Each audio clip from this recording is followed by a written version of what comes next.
Well, good morning, everyone, to Rethinking Freedom. This is not just a show, it is a movement. And the goal is to get all of us really thinking about what freedom means to us and what we're going to do about it. What actions are we going to take? Because as Ida B. Wells told us, freedom is not free.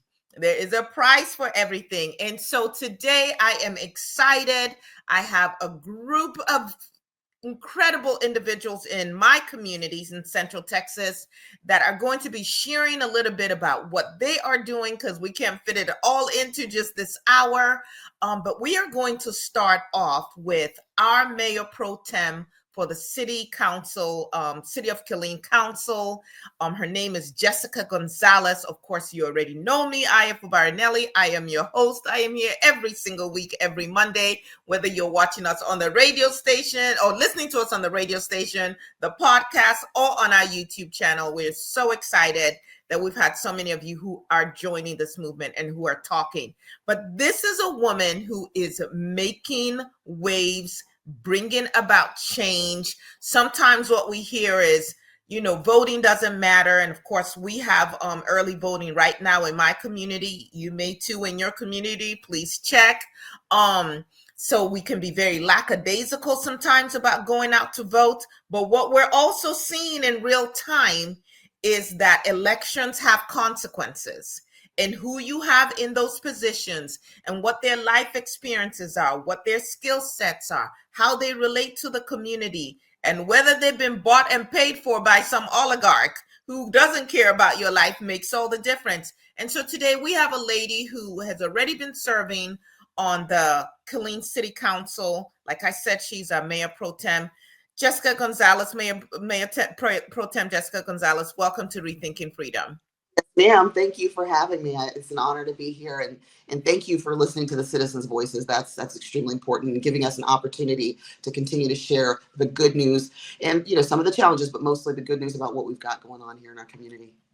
Well, although we're not going to get into that nitty gritty today, one of the things that amazes me about you is I don't get out a whole lot. I try not to, one, because I'm working, but it's like you are everywhere. Every community forum that I do get out to, you are there. You are listening. You are engaging with the people. Tell us a little bit about why you chose to run for city council the first time. And I believe you're on the ballot right now, right? Yes. So I thank you. And so I chose to run for city council just as it was not necessarily something that was on my radar, but I've been very much involved locally, statewide, as an activist against human trafficking, domestic violence. And so working with my predecessor, Ms. Shirley Fleming, in volunteer capacity with her Texas Save Our Youth, I was really connected locally. And so it was very important when the opportunity came up for me to think about would my skill set be beneficial. There was no other reason other than that. When I started hearing some of the things that we were talking about, some of the challenges that we were discussing were some of the things that my parents were discussing, right? And so then she and I had some really hard conversations about, how sometimes, she made things look very easy, to be perfectly honest, and how the road was not so, and how hard she had to work to accomplish a lot of the goals. And so there was still some work that had to be done. And my question became, could I do this for our community? Did my skill set what we needed in that moment? Did I have something that had a value to offer? And the answer became an unequivocal yes. So my marching orders were to continue some of the legacy work that we had, Ms. Shirley Fleming had already started, but then also to identify where those challenges were, to create some clear and concise communication breakthroughs, to create new opportunities for the citizens to be able to communicate with the city, for the city to understand where the citizens are coming from, and then also to breathe some life into that downtown area, to start working on our quality of life, our safety. And so it was not an easy task, to say the least. But Ms. Aya, I'm very proud that with the help of my council and the constituents, that in the last 3 years we have accomplished a lot of the charge that was provided to me. And you can see it visibly, you can see it documented. You can ask our first responders. You can ask. Yes, yes. Can you go into more detail? Because that's the other thing. I think that in this day and age where we're so inundated with information, what ends up happening, it's like trying to drink from a water hydrant. I could actually probably drink more from a glass and retain more of it than the water hydrant where I'm all wet, but there's very little that actually got into my mouth. And so when we talk about getting information and digesting information, I think that there might be many people who don't exactly know what city council does and what you all have been able to accomplish during your time on the council. So please feel free to take this time to educate us. Sure, and I would say that that's definitely a fair statement. And can I just pause before I get to that? Can I just say that my challenge to folks when I'm having conversations one-on-one with them is in an effort to prevent yourself from getting overwhelmed, is to simply focus on the things that are important to you and to your family. So you could narrow down the big well of water that's flowing if you start focusing, whether it's education or finance or if it's infrastructure and roads, things like that, to help you kind of make it more palatable. Because ultimately, as you focus on those smaller pieces, you'll start to understand how the others intersect with it, and it'll make a lot more sense, and it becomes less daunting and less overwhelming for sure. So that's a very valid point that you bring up, and thank you for that. So, yes, ma'am, when it comes to the, city council, a large part of our responsibility is ensuring, infrastructure, quality of life. We're writing legislation as far as ordinances are concerned. And there is a huge misconception about what we actually can and what we actually cannot do. And so sometimes a large part of my time is actually educating or routing people to the appropriate authority that can help them, whether it's on the state legislation or, sometimes it's federal, sometimes it's much larger than even the local that we can handle. And so that becomes a huge part of the conversation that we have, is that education piece. So, when we're looking at what we're doing, so for example, part of my charge was the safety in downtown. Now, of course, we know if there was the magic wand, I think unequivocally everyone would wave that, and we would immediately have safe, secure neighborhoods. It would be no crime. Everything would be completely eliminated. And let's just be clear, nobody wants anyone to get hurt or to see people hurting, properties to be damaged. That is not the desire for most people.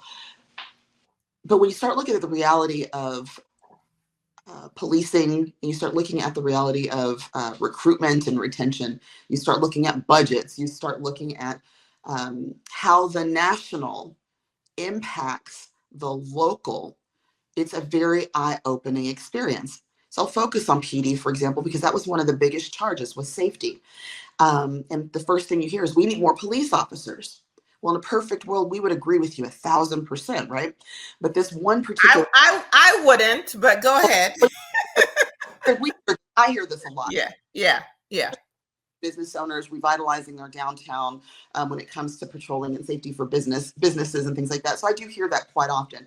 So from that respect, when we look at the national narrative that's happened, recruitment efforts have dropped. There is an overhaul that needs to be done on the way policing is done in the United States. That's directly impacting their recruitment and retention. That also is having an impact on us locally, right? And so we have to find alternative ways to ensure that we're getting things done with what we have. And so one of the things was something as simple as bringing our police substation back to the downtown area. So without that police presence, there were things that were happening that were being allowed to run rampant, and burglaries and thefts, and it was affecting people's ability to even want to do business in that area. And so bringing a police substation, creating, though, along with that, because understanding the narrative and the impression of our perceived police forces, creating an engagement unit was something that was extremely important to me. So this is where I'm talking about doing things differently, but working with what you have. Now, I knew the perception. So this is, again, we're thinking still about the community and how we can work with our community, what we have, and dealing with those large scale items. But understanding that the perception of the police force was very scary and very daunting. But I remembered that there was a time where the officers were engaged in the community in a positive way. they knew their neighbors, they knew the people that they were working with, and it became more of a community force versus a reactive force, right? And so having conversations with our former police chief, he understood that and was very supportive in knowing that we could not just throw police downtown and expect things to be better because the perception and all the other challenges that came along with that. And we also needed to work on that community engagement piece. So creating a police engagement unit was strictly designed to help us with basically getting to know our neighbors and then educating the public. They became a very, very, very powerful, positive driving force in our downtown revitalization efforts. But Ms. I say all that to say is that it is a lot of information, but every one thing we do connects to the other. So you're talking about police, you're talking about securing our downtown, you're talking about improving safety in our areas, but then we have to start talking about how national, state, all of those things start to impact us. So it makes our jobs a little tougher. And so making sure that we're having conversations that our people can understand and that they can relate to, and listening to the heartbeat of our community, and finding that balance has been extremely important as a council member, because there are things that we do have to have and things that we do need. The question is, how do we get there in the current climate that we're in? So as you were talking, I was thinking for the everyday person, it's kind of like, I bring in so much money. Yes, I would like to have X, Y, and Z, and it would be really wonderful to do this and do that, but this is the budget, and we're going to have to prioritize the things that are most essential that we and make sure those things are taken care of first, and then we can figure out how we use the rest of the money for some other things. But we might not be able to do everything that we would like to do because we quite frankly don't have the resources. And then the question for all of us voters is, why aren't you voting to make sure that you have representatives at the state and the federal level who are also helping to advance what we need here and bringing in our taxpayer money into our community for the things that we need. So as you are running for this next for this next cycle, I guess, and I we're going to have some other guests on here who are also active in the community. What are some of the concerns that you are hearing that you want to have another term on the council to work on? Right. So for that voter who is saying, first of all, let us know what precinct and all of that. But for that voter who is saying, why should I vote for you? Like, maybe they haven't been active, because if they've been active, they would have seen you in the community. So let's say this is someone who just doesn't know and is like, oh, what? There's voting right now? Because a lot of people don't seem to be aware of that either. What are the things that you are hoping to work on in this new term, should you be reelected for your term on council? Thank you. So as a representative for District 1, which basically represents the north side, or the historical side of the city of Killeen, it's extremely important that we know that, first of all, I'm not running, and I did not run for ego for self. It's because I love my hometown. I wanted to see some improvements in it, and I've been actively engaged in listening to the community and then working to solve those issues that we have and that we've been able to address and overcome. So some of the things that we've done, there's been quite a few. Like I said, the revitalization of our downtown was huge. The bringing back of the police substation, working, of course, to increase the support that our first responders had, is particularly fire that kind of got left behind at one point. So really working with them, as well as the emergency management team, and creating emergency resource center for police and fire to make sure that they had what they needed, was extremely essential. That was first and foremost. So taking care of the people that take care of us was essential, was crucial to our continued success. Now, moving forward, there's still some things that need to be done, right? We obviously have aging infrastructure on my side. What does that mean? Aging infrastructure. Pipes, our roads on our side, north side, our roads, we do have some challenged areas, but for the most part, they've held up considering, but we do have some aging infrastructure that we need to address. Also, there are some needs that we have with regards to continued working with our homelessness outreach, our unhoused population nationwide. And again, I have to stress the fact that this is not independent to the city of Killeen. This is happening nationwide, but we do have to be aware of the challenges that we face here, and having a heart for people, but then also understanding it's a realistic challenge that most municipalities are now having to pick up on because of loss of funding across the board, nationally, just lack of resources generally. And we're having to find other ways to be able to provide opportunities for our unhoused population. Again, this is not something we can wave a magic wand at, but here's where I get excited, Aya, because this is the biggest call to action I've had since I've been running, was that no one person can do this alone, right? So sometimes we elect our leaders and we expect them to just go fix it, right? You got there, now go do the work. And that's not how this works. Or we can sit behind a keyboard all day long and complain, but sometimes it does take actual tangible action to be able to get these things done. And that's where I'm extremely proud of the fact that especially the citizens in District 1, but across the city and some folks outside of the city of Killeen in our region are working together for the first time in a very, very, very long time towards collective efforts to actually see real change. And so the unhoused population right now is something that we really need to put our attention to on top of the myriad of other things we have going on that might be in our pipeline here. And that's something I'm actively working on with our constituents.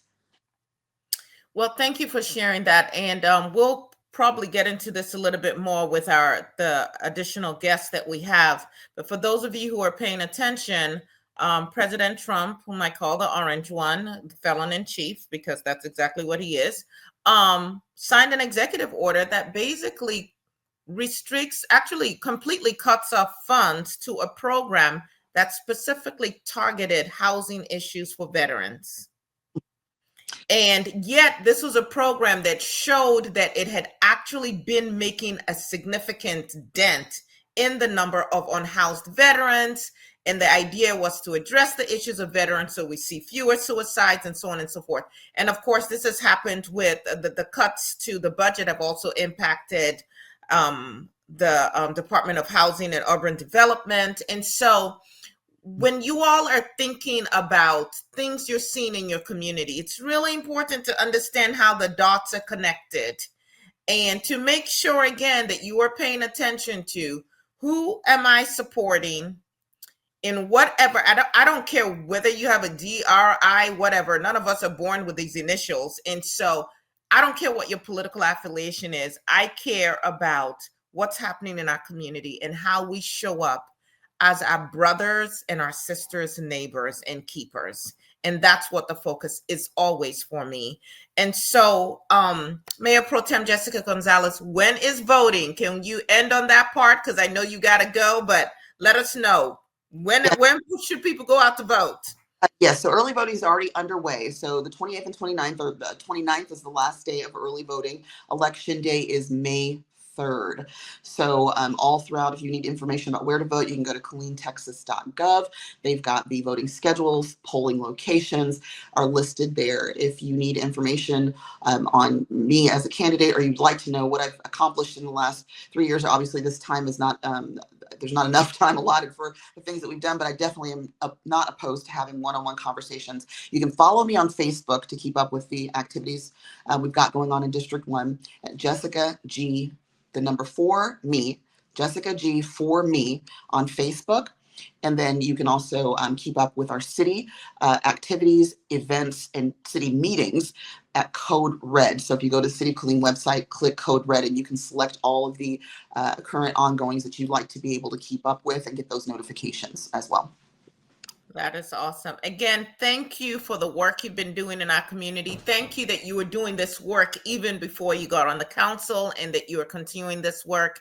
And good luck with this election cycle. Again, people, elections have consequences. If you like what you heard and you're in that district, go vote. Even if you're not in that district, find out what elections are going on in the district. We definitely have school Killeen ISD board elections going on at this point, but pay attention, because the fact that you're not paying attention doesn't mean that you don't get impacted by what's happening. Yes. And one last thing, can I please say, so you said pay attention, and that's also very important, but also do your own due diligence to inquire about the situations before you just make a decision, because there's so much misinformation out there. I think There this is. it's been very unique in that respect, that the amount of misinformation has been overwhelming, and keeping up with that and trying to keep people educated, or pointing people at least in the right direction to where they can get facts versus emotional outbursts has been it's critical. So I would encourage people to also please do your own due diligence before you make a decision on different situations that arise, and don't be afraid to engage and ask questions. Whether we agree or disagree, that's neither here nor there. We have one thing in common, is that we live in the city of Killeen, and we need to figure out how we can live together and move this city forward for in the best interest of all of us at the end of the day. So that would be the one thing I'd also like to leave with our viewers today. Well, thank you so much. And we look forward to having you back on the show some other time. But thank you for your work and for your leadership and for the sacrifice it takes to lead at this level. Thank you.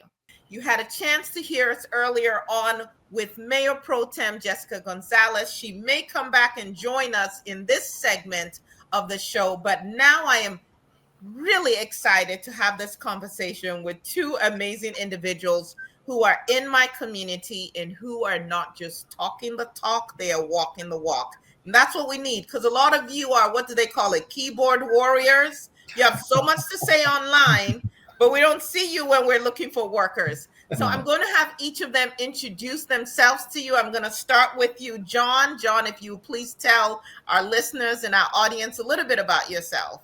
Yes, ma'am. My name's JT Haun. I go by JT, but I'm John Thomas Haun. Born and raised right here in Killeen, Texas. Lived here my whole life. Graduated from Killeen High School. Raised my beautiful family here in Killeen and Salado. We recently moved to Salado about 3 years ago. Just love my community. Love Bell County. As a Killeen kangaroo, I used to have a big vice against Temple, but like now in today's society, I just really want to bring us together. I want to bring Bell County together. We have so many amazing resources that we have in Bell County, not only with our schools, but with our hospitals,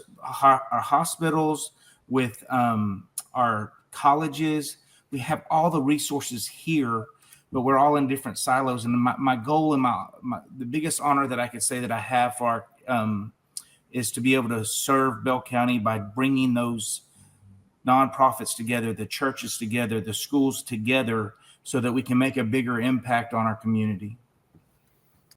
Thank you very much, JT. Thank you for being here. And of course, we know you have a position with the Central Texas Home Builders Association, right? Yes, ma'am.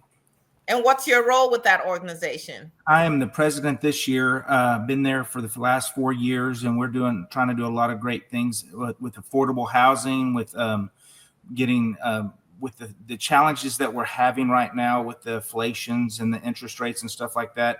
We're just trying to stay very vigilant in what we're doing to try to get our affordable housing back in order, stay with our, connect with our cities, because with inflation and wood cost and interest rates and things like that, we have to really work with our cities to make sure that the development costs aren't too expensive to price home ownership and the hope of home ownership out of a lot of our veterans and even our civilians that are wanting to make Central Texas their home. Thank you so much. And let's hear from our other guest as well, and that is Mr. Willie Keller. Will you tell us a little bit about yourself? You're smiling too early. I'm Willie Keller Jr., born in Anderson, Alabama, grew up in Atlanta, Georgia. Back and forth, just depends on where my grandmother was preaching at that time. I graduated high school in Alabama, went to college in Atlanta at Morehouse College. Oh, right. You're a Morehouse man. Yes, ma'am. I did not know that. I ended up joining the Army in 1994. Served up to 2009. I got out, joined the National Guard, living in Dallas. Did a lot of sales and marketing. I was regional director at 9/11. Came and I got called back into the Army, numerous deployments. So that life I was living, it changed, and it found that purpose to give back to something that gave so much to me. I joined the VFW in 1995, and as of now, I am the commander of Command Sergeant Major A.C. Cotton, VFW 12209, which is actually on Fort Cavazos, and we are the only VFW that's actually on an active duty installation stateside. And I'm on the national legislative team as well, so I go to Congress and speak for veterans' rights and benefits annually. We do have a congressional charter, which we received, and we started in 1899. We received our congressional charter in 1932. My main purpose, what I do is on a daily basis, is serve our veteran community and serve the active duty, the veterans, the retirees, even the spouses and the kids, the widows, also the orphans that we have within our community. So if it has something to deal with the veteran population, that is where I am. Well, this is not a question that I originally had to ask you all, but based on what you shared, it appears to me that the executive orders that are coming from our current president are having an impact, and I would deduce a negative impact on some of the work that both of you seem to be doing in our community. What is your perspective on the directives that we're getting from the presidency and how we can respond and effectively deal with the issues that we have in our community? JT, we'll start with you. Okay. I think that our community and even the United States is shaken right now. President Trump and his bills and the things that he's doing, he's stirring the pot. We're stirring a lot of things up. And I think with stirring the pot, it's making us come together. It's making us have to come together and not rely on our government as much, because we're going to have to use the resources we have within our churches, within our community nonprofits, within our VFWs. We're not going to be able to just go get a grant to take care of that. With stirring those things up, it's making us rely on one another more. But it is impacting and it's putting fear into a lot of people because we don't know what's going to happen next. So I can see good and bad throughout this process, because I truly believe we need to get back to home values, praying in church, churches being where we go, not government being where we go. I really believe that. And sometimes it takes the loss of things to be able to propel us to the future, even though it hurts right now. But I think we can grow with the struggle. So I think that's a really interesting perspective, because I will agree with you on some things. And then on some other things, I would say historically, as a Black woman in America, it has taken the government to fight for a lot of and impose the order for a lot of the rights that I have as a woman, for a lot of the rights that I have as an African person, a person of African descent. And so even when I look at, for instance, education, if we were waiting on praying and churches in Texas or in Alabama or in Georgia to come together and say it is the right thing under God for every child to have equal access to education, we would still be picking cotton in the fields. The churches were just, whatever God they were praying to, they were still separating people based on how God made them.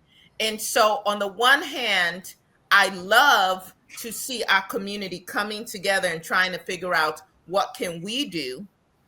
On the other hand, I'm looking at a government that I still pay taxes to, and I'm asking, if you are making all these cuts that are impacting the poorest and the most vulnerable, only to give tax breaks to the wealthiest, I have a problem with that. That I can't support. And so the question is, unfortunately, it takes, adversity sometimes to make us come together. So we'll try to find the good in whatever, but at the same time, I feel like a lot of the policies that are coming down, first of all, are not reasoned out. like the thought process about who is this impacting? Like when you just fire people and find out that you fired all these veterans, or that you fired the people who are supposed to be taking care of our nuclear plants, and you didn't think through it, then it's that haphazardness that ends up impacting people's lives in a way that can be very painful and can be very hurtful for communities like ours, even just talking about affordable housing. But Mr. Keller, what are your thoughts on this? My thoughts, it hits home, and I'm going to use the words from my National Commander-in-Chief, Al Lippard. Like I said, we have a congressional charter, so every year we speak before the Joint Services Committee, and we wore a button the whole time in D.C. It says, honor the contract. We honored ours who service to this country, so while we're there, even afterwards, can you honor your side of the contract to us? We understand there may be a lot of fat or useless spending in the government. We understand that, but my Commander-in-Chief, what he said when he spoke to them, he was injured numerous times in Vietnam. I was injured in Afghanistan, so this took home with me. He said that medic that came down after he was hit with that shrapnel in his neck, in his shoulder, and in his side, that medic took time under fire to take a scalpel and pull out the shrapnel instead of using a chainsaw. So let's look at this. We understand some things that need to be changed, but let's go at it the right way, and let's look at it with a scalpel and look at it instead of going with a chainsaw, because the way I see it affects me as the VA when it may have taken, even in Texas, we get appointments a lot quicker than other places. Other states I've seen people waiting up to a year, 2 years to get an appointment at the VA. Texas puts money back into the state government and take care of the veterans. That's why we have 10 veterans homes in Texas. No other state comes close, because the state of Texas puts money up towards it. When you go wait on the appointment, you have once you have seen combat, you will never look at life the same way again. So some people need help, and you go to the VA to get that help. Then when you're ready to get it in 48, 24 hours, now you're waiting unlimited amount of time. You don't know when you're going to get assistance or your medication. You're used to getting your medication here, and it's running you $30 a month. Now it's running you $300 and $400 a month. That throws your budget off. So the people that are on a fixed income in their 60s and 70s, do I pay my light bill or do I pay for this medication? Or some of the other veterans that took jobs after they served their country honorably and took the veterans preference, they already have. I will put a veteran at, say, IT, and did 20 years in IT. I will put them up against anybody in the private sector that has done 30 years in the private sector, because those certifications and credentials that service member has had way outweighs what they are doing and they have had. And they understanding troubleshooting the problem before you go to the superiors or the supervisor to get it fixed. I can go all day. I don't want to get on that So as we talk about these things, so what's clear, is we happen to have an election going on right now. And, sometimes people come out in a lot more, well, actually not times, most of the time people come out in a lot more, higher numbers for the presidential elections. For even the governor elections, it's the turnout is pretty low here in the state of Texas. And then when you start talking about municipal elections and school board elections, very, very, very low turnout. So with the work that you all are doing now, in what ways are you in any way engaging with elected officials at the local level and then beyond? You've talked a little bit about what you guys do in DC, but and what would you say to people about the importance of getting involved and going out and voting at this time? Like, what difference do you see it making? Who wants to go first? I'll go, because I've been doing a lot with helping behind the scenes on the elections in Harker Heights and also in Killeen with Jessica. But, we want to complain a lot. Like, we're grumbling constantly about what everybody's not doing. But we don't really want to put our money where our mouth is. We don't want to go out and say, okay, we have a problem with this. Here's a plan, and talk to people off of social media, talk to people, have meetings with people, and try to make a big difference with a plan. I have been working with the city of Killeen on a plan for homelessness. I've been working with the city of Harker Heights with a plan for veteran affairs and to be able to provide affordable housing for our veterans and our elderly. With taxes and insurance going up so much in Central Texas, it costs $500 a month in taxes and insurance before you even pay for any part of your house. And you can't buy a house for less than a couple $100,000 anymore. So somebody that's on Social Security or on limited wages, they can never have home ownership anymore. And that's sad. That's a sad, sad thing. We have right now in the homeless situation in Bell County, we're about 500. It's very attainable to fix that. But if things don't change, we're going to be in the thousands. Then Austin's going to come in and we're going to be in the 2000s, then the 3000s. We have to be proactive now to prevent Bell County to be in the thousands with affordable housing. So are you seeing these government elected officials engaging and working with you? Oh yes, ma'am. There are, and we have some great elected officials. We have some great people that are trying to become elected officials. That really, just in the Harker Heights race, you have Jesse Miles and you have Tony. They have a real thing going. You know, they're both good people.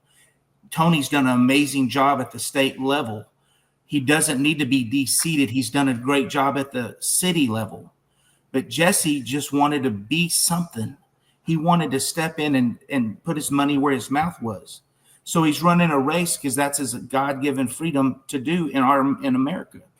And it's sad to see red and blue fight over something that we could be unified in.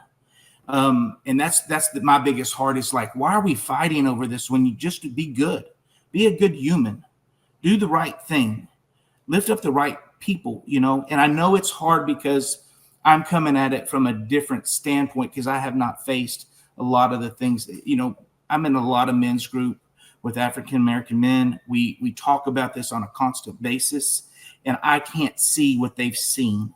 I can't feel what they feel. And I wish America would apologize to them and to make it better, to make it right. That's what we talk about all the time is we're just not making it right. And the only way that I know to make it right is to start by having conversation, by praying together, by loving together and moving together for a better America. And it's hard for me to say that because I have not lived that life. I have not been in Vietnam. My dad was in Vietnam. I lived the repercussions of being shot up and beat up and all that stuff in Vietnam. I got post-traumatic stress from him, but that was just, you know, I've never been in battle. So it's hard for me to say our veterans, you know, to feel what they feel because I can't. I can feel what their kids feel, but I can't feel what they're feeling. And I think that we got to stop grumbling and start working together and loving one another, no matter what color we are, no matter what party we are. We got to come together and be unified and just love one another. And that's what I would say. I don't think anybody will argue with you on that. And we have Mayor Protem Jessica Gonzales who just joined us. How are you? I'm doing well. We are talking about. We are sharing our hearts here, just in terms of policies that are impacting us in this area. Well, they're not even policies. It's executive orders. They've not even become bills and things of that nature, but they still have that trickle-down effect. But then also specifically talking about what each of the guests are doing in the community to help build. And JT was just sharing about the issue of the unhoused and working with council members. Do you want to come in on that before we go back to you, Mr. Keller? Okay, yes. My part I was asking Mayor Protem if she wants to say something real quick on that. Then you got next. real quick. So I just want to, you know, this is where I get excited because you know, we can't elect our leaders or put people in position and then just leave them there, right? And so when there's an all call community, we need some help. Let me just tell you, there's been a number of people. Mr. Willie Keller is one of them, but Mr. JT Haun, when it comes to that homelessness, unhoused situation, he jumped in and said, what can I do? Here's what's on my heart. How can this relate to what challenges you guys are having? How can I help? And then beyond that, he took literally the reins and went from city to look at our region, to put this whole concept together and figure out how we can bridge our gap, where the problems were, where we were missing the mark on this particular situation. But it really takes people like the two of you that are leading by example. Again, I always say, not just talking a talk, but walking the walk. And y'all didn't leave me. Y'all haven't left your community. You are actually doing some very impactful things in a number of different ways, whether it's through education or actually boots on the ground, putting, you know, getting people out there to start helping put this thing together to help our community that's hurting. So I just want to say first, thank you. And they're leading by example, Miss Aya. They are doing tremendous things in this community. And I, as a civic leader, could not do it without people like the three of you. It takes all of us in these different platforms, whatever your platform is, to continue to have the conversation, to raise awareness, then to activate. So thank you. That's it. Conversation, raise awareness, activate. Absolutely. Mr. Keller, what were you about to tell us? I'm sitting there and my mind, it goes a million miles an hour.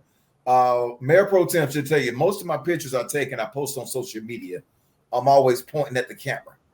That old Uncle Sam picture, Uncle Sam wants you. But a part of where I originated this from, I heard it from someone. And Mayor Protem, you have never heard me tell you this. Growing up in Atlanta, I had the privilege of being around and listening to Hosea Williams as he fed the community, and we're taking stuff out. It was he said, be a part of the solution instead of the problem. Everybody has something to say, but no one's going to jump in there and try and fix it. But they're going to sit on the other side of the street and tell you what you're doing wrong, but not going to step in there to fight it. So be a part of the solution instead of the problem.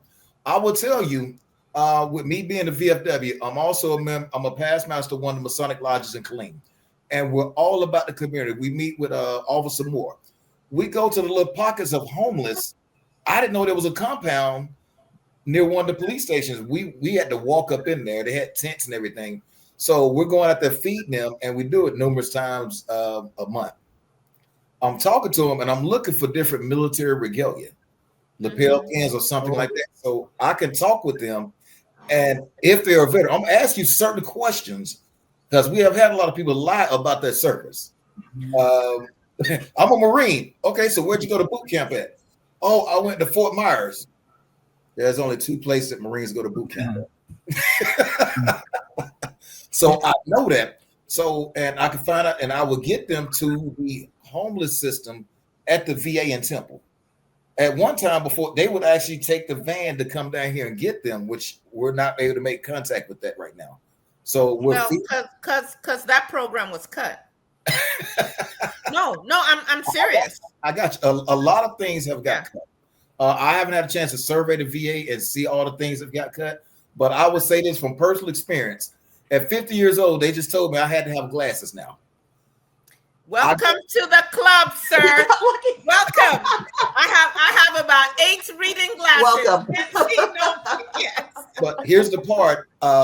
They laugh, say you're a 75 model Monte Carlo. Your headlights is not as good as they were back then. You know, they need a little cleaning. So I was told 2 weeks I would have my glasses. I'm actually going on 6 weeks now. Oh, wow. From my personal experience, and I cannot find anything on the VA My Healthy Vet site to track where are my glasses. I didn't do the free ones. I paid extra for the ones I like. Even though it's my first set, I'm looking like, oh, I'm going to have these forever. But everybody said, you're going to have multiple sets of glasses. But those are the one thing that hit me. Some of the other things, I'm going to go find out next couple of weeks and looking at getting cut percussion classes. I learned how to play the guitar again, and that helped me with my PTSD to not look at the strings, learn to read music and play with my fingers. That helped out. A lot of the extreme PTSD training, of course, you would go through in Waco. A lot of that's on the chopping block, and that's not because of people want to, but It's the funding. So those are things, and that. So what are some things that people can do? How do they get engaged? How do we get involved? Because ultimately, we still call ourselves a democracy, which is government of the people, for the people, by the people, right? And so, JT, you talked about a lot of us kind of sitting around and complaining, but the question is, both of you have gotten involved. Mayor Protem, at one point you were a regular citizen like the rest of us, and you got involved as well. So what is it that we need to tell people about how they can get engaged, and how we don't just sit back and play possum and play dead, when we can be taking action to create the community that we want on all levels? So a call to action is what that I'm working on right now. Is like, I'm meeting with every pastor in Bell County. We're having a meeting next week on Friday. I'm trying to bring the churches together to be the church and get out of their silos and quit just trying to take care of them, their church, and let's take care of our community. Let's take care of the orphan and the widows. Let's take care of our soldiers. If you go to, we have probably 45% of our homeless veterans. They get a check every month, but they choose to live that because we're not working on PTSD groups and we're not doing things like that. I'm proposing a plan to bring a unified resource center together so that we can have art schools, we can have PTSD training, we can have trauma-informed care, we can have TBRI, which is trust-based intervention. We can have our churches come in, and if they have a heart for the homeless, they work with the homeless. If they have a heart for the veterans, they work with the veterans. If they have a heart, there's so many resources in Bell County. We do not need the government. We do, and I love our government, and we have the resources. I was just in a homeless meeting last week at UMHB with Sergeant Moore, Salvation Army, all the different homeless coalitions in Central Texas. It's there. We just want to be in our own silos. We want to have our own platform. Go ahead. No, I think that what you said is extremely important. It starts with us, right? So we're sitting, some people wait for somebody, some outside entity to come and save. And I think that if there's nothing good that comes out of what's happening on the federal level, what I am noticing and the conversations that I am noticing, Ms. Aya, to your point, are the people are now saying, my community, my village, people are coming out and saying, wait a minute, I don't need that program for that, but I can do this over here. So my hope is that that conversation continues to happen, and that we see that we do have more in common than we do that sets us apart, and that we'll start to work together in whatever our wheelhouse is to be able to continue to move our community. And I think this is a conversation that, at least in the places that I've been in, that I'm hearing more and more of. So before we went live, I was sharing about, and Mayor Protem, you were at this gathering at Anderson Chapel, talking about the issue with Killeen ISD, and the incidents that occurred that ended up in the death of a young lady. But one of the conversations that came out of that is parents not even knowing what resources were available. Right. So the school district saying, "Oh, we have this program." Well, where is it, and who accesses it? And then some of us in the community, like I'm on the board of Intelligent and Talented Girls, we're a mentoring program. We work with girls throughout the year. Every month we have programs, and sometimes we're having a hard time getting the girls to come out and engage. And parents are like, "We've never heard of you. We didn't know you existed," and so on and so forth. So JT, when you were talking about, and I commend you, trying to get the churches together and to identify what are our resources and what does each church have a focus for or passion for, a purpose. I think just even coming up with a community-wide resource guide, like, hey, my kid is so-and-so. Oh, here are some free mental health services, or I'm a single parent and I'm struggling with childcare. Because by the time I get from Austin back, my kid has been home alone for 2 hours and I don't know about y'all. I'm a mother. I never wanted my kids to have unsupervised time. It's like when I was growing up, there were always eyes on me. I want eyes on them too. And I tell them all the time, it's not that I don't trust you, but the devil has had a whole lot more practice at this. And I don't trust the devil. So, but it's funny you say it that. sounds like we need to bring our resources together. Yes, please go ahead, JT. It's funny you say that, because that is exactly what's happening. Because of the fear that people have that they're losing funding, they're really getting proactive in putting coalitions together. I was at Goodwill. Goodwill's doing a Bell County coalition for all CPS, all Texas-based foster care and child care. And they're bringing this coalition together because we're going to have to be united to take care of community care. We're going to have to be united because the funding's not going to be there at state or even federal level. So we're going to have all of our resources together to take care of our foster parents, to train, to do these different things because of the fear of losing the funding. The fear is what's driving all of this conversation. Because and I never want to be driven by fear. I know. I personally would prefer to be driven by love, and that's why I'm also sounding the alarm for people to go out and vote. Because again, my concern isn't so much that I need big brother government, but to the extent that we have resources, those resources should not be taken from the poor and the vulnerable to pad the pockets of the rich and the wealthy. This is not an oligarchy. That is not what we should be. And so to continue to burden the people who already by a lot of our policies are handicapped, if you will, to give more resources to the wealthy, that I think is evil. That is diabolical. So I feel like we need to battle this, if you will, on multiple fronts. But I don't want to be motivated by fear. I want to be motivated by love. And that's the love that should have had us taking care of one another in the first place, that should have had us voting for people who care about all of us as a community and are not just catering to one group or the other. Mayor Protem, I think you wanted to say something a little earlier. No, absolutely. I agree with what JT and what you just said exactly, being motivated by love. And I think that that's the direction that we're moving in. But for the people that are out there that are, I had a conversation with a gentleman who was extremely overwhelmed, cannot focus on, these, what he thinks are just these larger issues that right now have not touched him. But I'm trying to remind people that they are on the way and that you are going to be impacted one way or another by the things that are happening, unfortunately. And how do you prepare for that? He's just trying to make it day to day, right? He's just trying to work and he's just trying to get his family together and he doesn't have time to focus on these things. I said, well, let me just tell you a little story, because as a single mom, that was also, I didn't have necessarily the, ability to get my kids to and from, and there were other issues that were touching me that I was called to act on that I didn't know how I was going to do with the time that I had, didn't have the resources financially and things like that.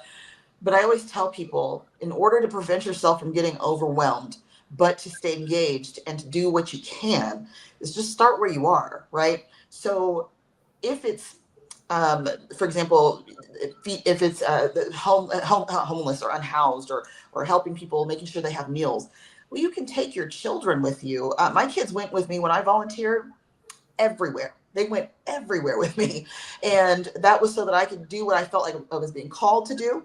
I was still able to give back to my community and take part and do the things that I needed to do.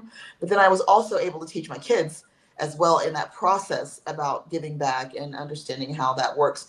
And so for that gentleman, I said, well, he likes to write. I said, well, then you could be the person writing the letters of advocacy. You could get on your computer in positive reinforcement to help people get the word out through the writing, and you could do that from home. You can do that in your after hours. You can do that when you have those 5 minutes of quiet time and knock out some things. And he was like, well, I hadn't thought of it like that. So just reminding people that you don't have to get overwhelmed. You don't have to be on the front stage and center. You don't have to be at the front and light. It's not, we all have a part to play. You just have to figure out where you fit in, where your skill sets are, and then plug in and go. Yes. How about you, Mr. Keller? In terms of veterans who are also listening to this, I like to laugh at some of my friends who are veterans and are retired at age 40. I'm like, y'all, I Too know easy. you paid a price, but man, that's a good life right there. Because I am nowhere near retirement. Not if I don't want to be homeless. So, what can you say to people who might be thinking, how can I get involved? Either as a veteran who wants to get involved, or as someone who wants to be of service to the veteran community, or any other group that you work with. Okay, that's different layers. I'm gonna talk on post versus off post. Okay. On post, we have a thing called CFR, Community Family Resources. So it's actually a spreadsheet of all the resources that a veteran or a family member may need on the installation. Financial counseling, relationship counseling, child counseling. You need help with your new mother with a newborn. Counseling. Also, where do you go to learn about breastfeeding? All this, everything's on there. If you need financial counseling, there's people, organizations on there that are already vetted in the community. You have different food banks on the installation. So I'm gonna take this and I'm gonna sit down with a couple of the council members in the area if we could create something like that in the community, not geared towards a specific church. That's right. I don't want the church to change their. I know the mission is bring people to God, but the community mission, if this is something you're already focused on, and the city or the county, we can put together a list so people know, because in this area, I've been in and out here since 94. Only way I know where to go is because talking with people. Everybody don't have those personal skills to communicate with people. So is there a book? Years ago we had the yellow pages, but you're dating yourself. You're dating yourself. I'm gonna date myself again in a few minutes. We had a book so you can go around the community. The last time I might be wrong, I haven't seen it here in the Central Texas area, but the last time I've seen a community-based book was when Baba Tunda had Under One Roof open. You had everybody in the community to go to. If you needed someone to talk to, that's where you're going. You want to learn how to get promoted in the military. You want to start your own business.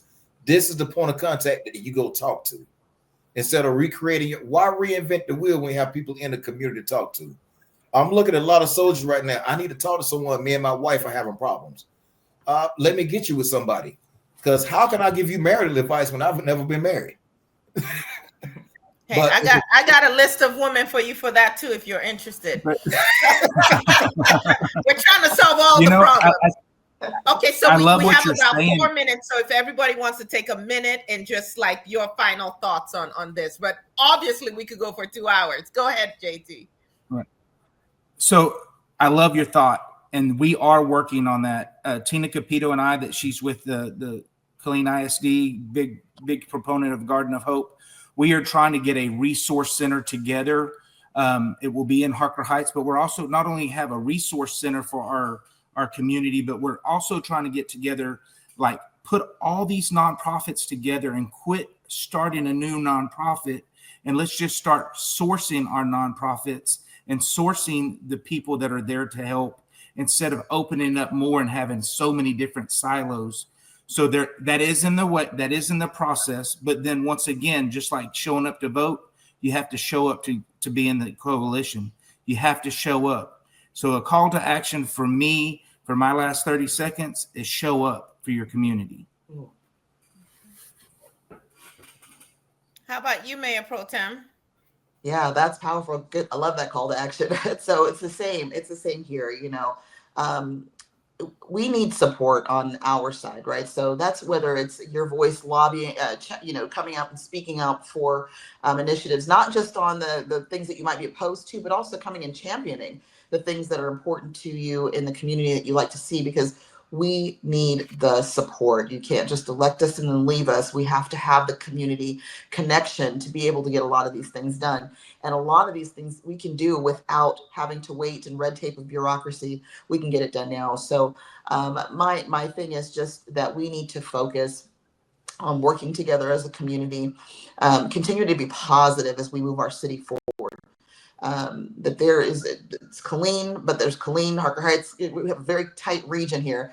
And there's an opportunity right now for us, a window of opportunity for us to continue to work together, but to really tighten those bonds and get things done that we need to for all of our constituents. It's not a pipe dream. It's actually possible. There are other communities that are doing it, that are working together. We don't have to agree on everything. You don't have to like me personally to do what we need to do. But if you have the source and you have the service and you have the mission and you have the vision, how can we put those things together to work as one for our community to get to the bottom line to achieve that goal? So thank you Well so said. much. Well And said. Mr. Keller, about 30 seconds. 30 seconds. Okay. Cut it, Mayor Protem. What I would ask people is who you are, be truthful who you are. We have thousands of organizations, and I would say here in the greater Fort Cavazos area, that you could greatly fit into, because every organization needs numbers, not just people across the road throwing rocks. Become a part of an organization that has the same mission that you have, that you want to go forward with. Because if you're a national organization, you only got 2,000 members, you're useless. If you're a citywide nonprofit and you only have 3 members, you're useless. Join something that can champion your mission, your thought process, and be a part of the solution instead of the problem. Well, you heard it. And listen, here at Rethinking Freedom, this is what we do. We're challenging each other. We're agreeing. And sometimes we may not agree, but we don't have to be disagreeable because we all want the same thing. So get involved. Check out last week's edition because we talked specifically about voting as well. All of us need to have our hands on deck. I want to thank all of you. I cannot wait to work one-on-one with you, to join hands with you. So please look out for text and email messages for me. And thank you so much for joining us today at Rethinking Thanks for Freedom. having us. Thank you for having us. thank you.